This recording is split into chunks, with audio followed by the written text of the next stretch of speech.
Alors un petit disclaimer rapide avant de commencer la vidéo. Il n'y a absolument aucun conseil financier, c'est juste pour le fun. Et si vous voulez des conseils, il faut demander à un vrai pro. Bon alors là, je fais une petite vidéo très courte, juste pour donner quelques bases. Donc ça va être une vidéo un peu de merde, hein, pas trop travaillée, sur le short selling, surtout sur comment ça marche quand tu veux shorter un stock. Donc voilà, bon, bah, une petite image qui résume bien. Si quelqu'un veut short un stock, la première chose qu'il doit faire, c'est l'emprunter auprès de quelqu'un qui a le stock. Donc ça peut être un broker ou ça peut être un particulier. Ensuite, il va le vendre. Donc mettons que tu veux shorter un stock qui est à 10 dollars parce que tu penses que ça va baisser. Tu l'empruntes, tu le vends sur le marché à 10 dollars. Tu gardes tes 10 dollars de côté.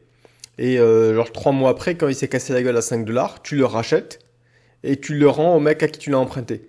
Donc au final, tu as 5 dollars de côté. Et alors, pour emprunter le stock à quelqu'un, en général, tu dois lui filer quelques intérêts et des fois un petit truc initial, quelques pourcentages. Et donc, c'est surtout là-dessus que je veux me focus. Quand tu vas pour emprunter un stock, alors je dis un stock, mais ça peut être n'importe quoi, hein. Quand tu vas pour emprunter un stock à quelqu'un, le pourcentage d'intérêt que tu vas lui payer, ça dépend de plein de facteurs. Donc ça dépend du nombre de stocks, de l'offre et de la demande en fait. Est-ce qu'il y a beaucoup d'autres personnes qui sont prêtes à te le prêter?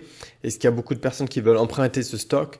Donc je sais pas, par exemple, Apple, ça doit être assez facile à emprunter parce que il n'y a pas beaucoup de gens qui veulent shorter Apple et il y a beaucoup de stocks d'Apple un peu partout quoi.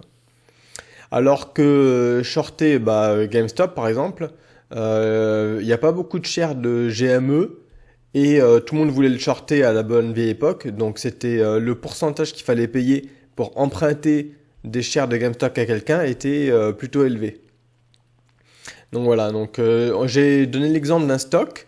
Donc n'importe qui peut prêter ses stocks. Par exemple, ça c'est Fidelity, c'est un broker américain. Ils ont un programme pour ça, hein. Tu peux prêter tes stocks que tu as dans ton portfolio et gagner un peu de revenus comme ça. Donc c'est quelque chose d'assez standard en fait. Et c'est aussi quelque chose qui existe dans le monde de la crypto. Donc ça c'est pas vraiment un échange, mais c'est un site spécialisé dans le fait de prêter tes cryptos à des short sellers. Et tu peux voir par exemple que si tu prêtes du Bitcoin, tu peux recevoir entre 0,8 et 6%. Donc pareil, hein, ça dépend de l'offre et la demande, s'il y a beaucoup de gens qui veulent shorter, etc. Donc chaque crypto a un taux d'intérêt un petit peu différent. Donc voilà, juste voilà, c'est pas que les stocks, hein. Tout peut être shorté et voilà comment ça marche. Alors il y a donc j'ai fait ça vachement rapidement. Il y a plein d'articles qui expliquent sur internet. Juste Google, enfin démerde-toi. Il y a une partie d'une vidéo de Reka Super Channel qui explique. Donc je mettrai le lien. Et il y a une vidéo de Plain Bagel, c'est aussi un super channel qui explique ça.